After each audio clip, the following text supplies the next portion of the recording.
우리는 신앙생활을 하면서 이런 것 하나쯤은 알아두면 좋을 듯 싶습니다. 기독교가 전 세계에 널리 어떻게 퍼졌는가, 이런 것을 알아두면 참 많은 도움이 될 것이라 생각이 듭니다. 자, 그럼 이야기를 시작해 보도록 하겠습니다. 이 이야기는 지금으로부터 한 1500년쯤 아마 우리나라의 삼국시대가 시작되는 그때쯤의 일로 생각하시면 될 것입니다. 당시 로마는 전 세계를 지배하고 있을 때입니다. 로마는 수없이 많은 싸움과 전쟁을 치르고 있을 때에 로마의 장군 중에 황제의 직속 부하인 한 청년 장군이 있었습니다. 이 청년 장군은 전쟁을 마치고 돌아오는 길이었습니다. 돌아오는 길에 어느 마을의 한 여관에서 하룻밤을 묵게 되는데, 장군이 그 여관집 주인에게 이 마을에서 가장 아름답고 멋지고 예쁜 여자 하나를 데려오라고 합니다. 당시 장군들은 권력이 있다 보니 이런 일들이 가능했던 것이죠. 근데 이 여관집 주인이 그 장군을 가만히 바라다 보니까 이 청년 장군이 좀 예사롭지 않다고 하는 것을 느꼈습니다. 오랫동안 여관을 운영해 오다 보니 많은 사람들을 보는 안목들이 여관 주인에겐 있었던 거죠. 장군의 눈빛을 보니 그 눈빛에서 나타나는 모습은 보통 사람과는 달랐습니다. 뭔가 분명히 큰 인물이라고 하는 것을 느끼게 된 거죠. 그래서 여관집 주인은 가만히 생각을 하다가 장군의 방에 자기 딸을, 16살밖에 안 된 자기 딸을 그 장군이 자는 방에다가 들어가라고 하는 것입니다. 자, 그러니 장군은 그 16세 된 16살 먹은 여관집 딸하고 그날 밤을 자게 되는 것입니다. 그리고는 하룻밤이 지나가 버린 거예요. 하룻밤이 그냥 지나가 버리고 다 끝난 겁니다. 그런데 이 하룻밤이 놀랍게도 전 세계의 역사를 바꾸고 땅이 흔들리고 이 엄청난 일들이 일어날 줄을 누가 알았겠습니까? 이 청년 장군은 여관집 주인의 딸과 하룻밤을 지낸 이 여자에게 자기가 가지고 있던 많은 돈을 주고 여자에게 증표로 자기가 입고 있었던 망토를 벗어주게 됩니다. 그리고는 이제 장군은 자기의 갈 길로 가버렸어요. 다 끝난 겁니다. 그리고 난 이후, 그 이후로 10달의 시간이 흘러갔습니다. 그 여자 아이한테서 아이가 하나 태어난 거예요. 그러니 아이의 엄마는 아이의 아버지가 누구인지 또 어디 사는지도 알 수가 없었고, 그 이후로 그를 만나볼 수도 없었고, 찾아볼래야 찾아볼 수도 없었습니다. 그 넓은 로마에서 그를 다시 만나볼 수가 없었던 거죠. 그러니 그것으로 모든 것이 다 끝나버린 것입니다. 자, 그리고 10년이란 세월이 흘러갔어요.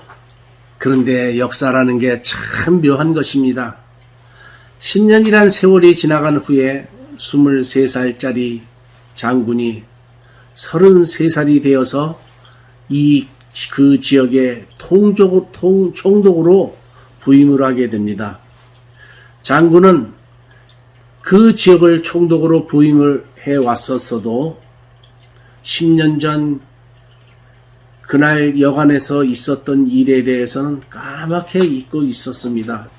아니, 아주 생각조차 해본 일이 없었거든요. 그런데 하루는 그 지역 총독의 부하 한 명이 마침 그 지역을 순시를 하는 길이었습니다. 순시를 하다가 어느 여관방에서 하룻밤을 묵게 되는데 그 여관이 자기 상사인 총독이 옛날에 하룻밤을 묵었던 그 여관인 것입니다. 역사는 참 운명처럼 아이러니합니다. 그 지역 총독의 부하 부관이 하룻밤 여관에서 자고 있는데 갑자기 밖에서 말의 울음소리가 막 크게 들리는 거예요. 무슨 일인가 하고 밖을 내다보니 자기가 타고 온 말이 소리를 지르면서 막 날뛰고 있었습니다.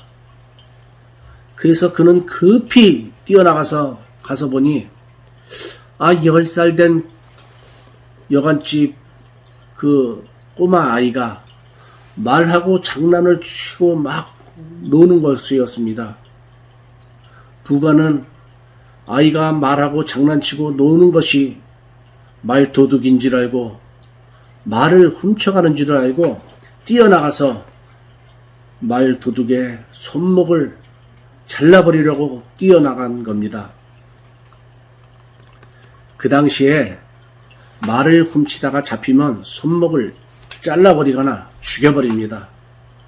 그래서 그 부관은 아이의 손목을 잡고 칼로 아이의 손목을 딱 치려고 하는 순간 그 아이의 엄마가 놀라서 급하게 뛰어나오면서 멈추세요! 멈추세요!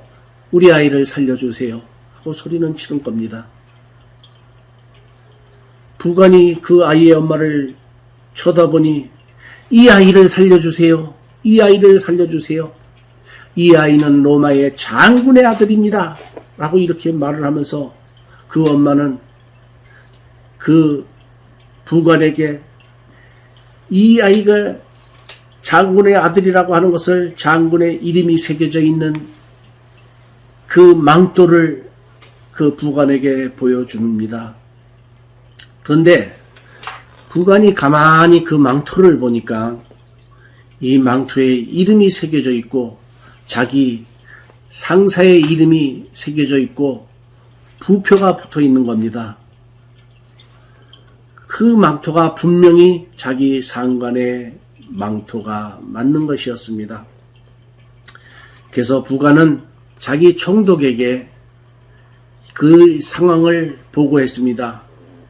지방을 순시 중에 어느 마을 여관에서 있었던 일을 그대로 다 이야기를 하였습니다. 총독은 그 여자와 아이를 데려오라고 하였습니다. 총독 앞에 나온 그 여자와 아이를 가만히 보니까 옛날에 총독이 어느 여관에서 하룻밤을 묵게 되는데 그 하룻밤 묵게 된 그 여자에게 증표로 자기 망토를 벗어준 일이 있는데 그 벗어준 여인이 바로 그 여자라고 하는 것이 생각이 났습니다. 그래서 자세히 보니 그 여자의 아들이 너무나도 자기의 모습을 꼭 닮은 겁니다. 그렇게 해서 그 여인과 아들이 자연스럽게 한 가족이 되어 살게 됩니다. 그때까지만 해도 총독은 아직 결혼을 하지 않았고 10년 만에 여인과 자기 아들을 만나니 저절로 가족이 되어버린 것입니다. 그렇게 가족이 서로 만나서 2, 3년을 행복하게 살았습니다. 그런데 운명이라고 하는 것이 꼭 그렇게 잘 흘러가지만 않는다고 하는 것입니다. 기쁨과 슬픔이 늘 있기 때문인 것입니다. 가족을 만들어서 잘 살고 있는 그때에 로마의 황제는 33살의 그 총독을 부황제직을 시켜서 영국의 총독으로 발령을 내리려고 합니다.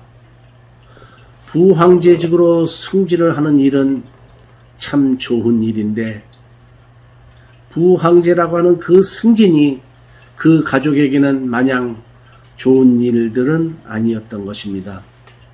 왜냐하면 부황제가 되려면 황제의 가족으로 황제의 사이가 되어야 하기 때문입니다.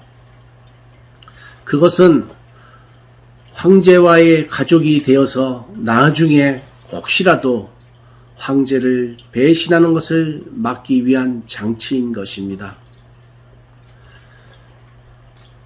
황제와의 가족이 되어야 가족이 되려면 황제의 딸과 결혼을 해야지 되는데 황제는 자기의 사이를 만들어서 부황제이라고 하는 이것직을 주고 영국을 통치하는 영국의 총독으로 발령을 내리게 하는 것입니다.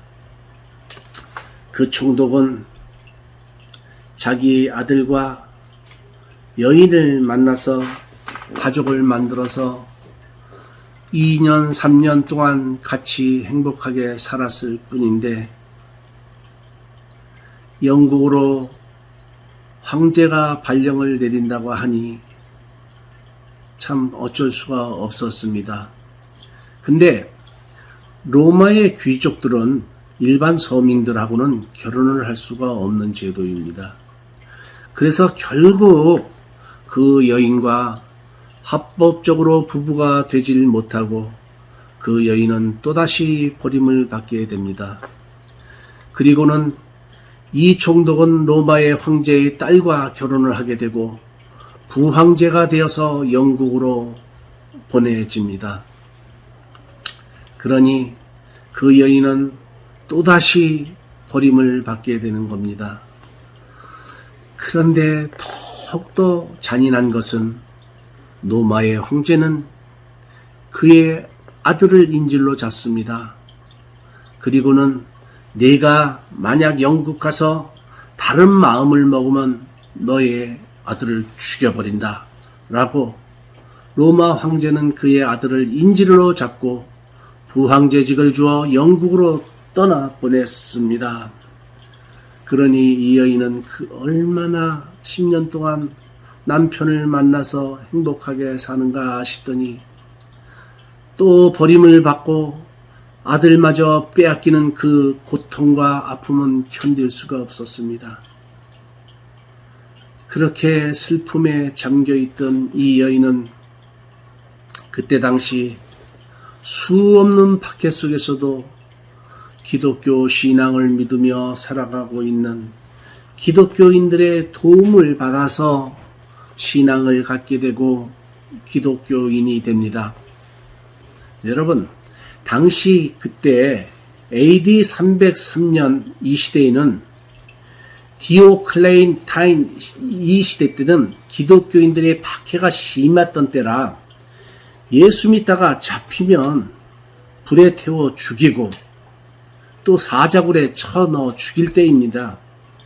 이러한 혹독한 박해에서도 이 여인은 신앙을 의지하며 예수 믿는 사람이 됩니다. 전능하신 하나님께 모든 것을 맡기고 예수 믿는 사람이 되어버립니다. 그러나 영국으로 가 있는 부황제는 로마 황제에게 10년 동안 인질로 잡고 있는 자기 아들을 놓아달라고 여러 번의 편지를 보냅니다. 그럼에도 황제는 그의 아들을 놓아주지를 않습니다. 부황제는 끊임없이 황제에게 편지를 보내고 또 편지를 보내며 내가 정말 황제에게 충성하고 잘할 터이니 아들을 놓아달라고 간청을 합니다. 그러나 로마 황제는 끝까지 놓아주지를 않는 거예요. 자, 그러다가 10년이 지난 후에 인질로 잡혀있던 그의 아들은 황제를 속이고 드디어 탈출을 합니다. 아들은 탈출을 하여 영국으로 가서 자기의 아버지를 만나게 됩니다. 부황제는 자기의 아들을 10년 만에 다시 또 만나니 아버지는 아들을 만나서 얼마나 행복했겠습니까? 그래서 아들은 훌륭한 아버지인 장군 밑에서 훌륭한 전략가로 군에서 모든 것을 배우게 됩니다. 아버지와 아들은 10년 만에 다시 만났지만 이 또한 무슨 운명의 장난이란 말입니까? 한 2년 정도 같이 지내다가 아버지인 부황제가 병들어서 죽게 됩니다. 아버지가 병들어 죽게 되자 졸지에 이 아들은 부황제직을 승계받게 됩니다. 근데 여러분, 부황제직이라고 하는 게 그렇게 만만치만 않은 거예요. 왜냐하면 얼마나 많은 대적들이 또 얼마나 많은 종족들이 대적을 해오는데 그때부터 싸움과 전쟁과 갈등들이 얼마나 많은지 그 속에서 살아남아야만 하는 것이에요. 그런 가운데서 그의 아들을 위해서 끊임없이 기도해주고 힘을 주고 위로해주는 이가 있었으니 그분이 바로 그의 어머니입니다. 그의 어머니 헬레나 여사라고 하는 것입니다. 그러니까 그 옛날 청년 장군이 어느 마을에서 하룻밤을 묵게 되는데 그 하룻밤을 묵은 여관집 딸이 헬레나이고 그 헬레나가 낳은 아들이 바로 콘스탄틴 황제라는 것입니다. 콘스탄틴 황제는 태양신을 믿는 사람입니다. 그런 태양신을 믿는 콘스탄틴에게 그의 어머니 헬레나는 자기 아들에게 하나님에 대한 이야기를 계속해주고 예수님에 대한 이야기를 계속해서 말해주니까 콘스탄틴은 기독교라는 인식이 조금씩 변해서 친숙해지게 됩니다. 그러나 나라의 국법이 기독교를 박해하는 나라이다 보니 대놓고 예수 믿는다고 하는 것을 말할 수도 없으니까 그 과정의 시간들이 길어질 수밖에 없었던 것입니다. 자, 그러다가 우여곡절 끝에 드디어 로마의 진정한 황제를 가리는 마지막 싸움이 벌어지는 것입니다. 동로마와 서로마의 싸움이 양쪽 진영에서 전투를 시작하게 됩니다. 이 싸움에서 이기면 동로마, 서로마가 하나로 통합이 되고 명실상부한 진정한 로마의 황제가 되는 것입니다. 그러나 싸움에서 지게 되면 모두 다 죽을 수밖에 없는 이러한 싸움의 결투입니다. 그러니까 양쪽 진영은 싸움에 대한 굉장한 긴장을 하고 양쪽에서 진을 치고 있는 거예요. 동로마의 콘스탄틴과 서로마의 막시무스가 서로 마주보고 진을 쳤습니다. 동로마와 서로마의 두 진영은 전쟁을 승리를 위해 전쟁의 신이라고 하는 아폴로 신에게 이번 전쟁에서 이기게 해달라고 제사를 지냅니다. 콘스탄틴 황제도 아폴로 신에게 제사를 드리려고 준비를 합니다. 그런데 전쟁을 앞둔 그 전날 밤 갑자기 하늘에서 큰 소리가 들리면서 하늘에 큰 글씨가 써 있는데 이 표식으로 싸워서 승리하라, 이 표식으로 싸워서 승리하라 하는 음성이 들리면서 하늘에 큰 글자가 보입니다. 이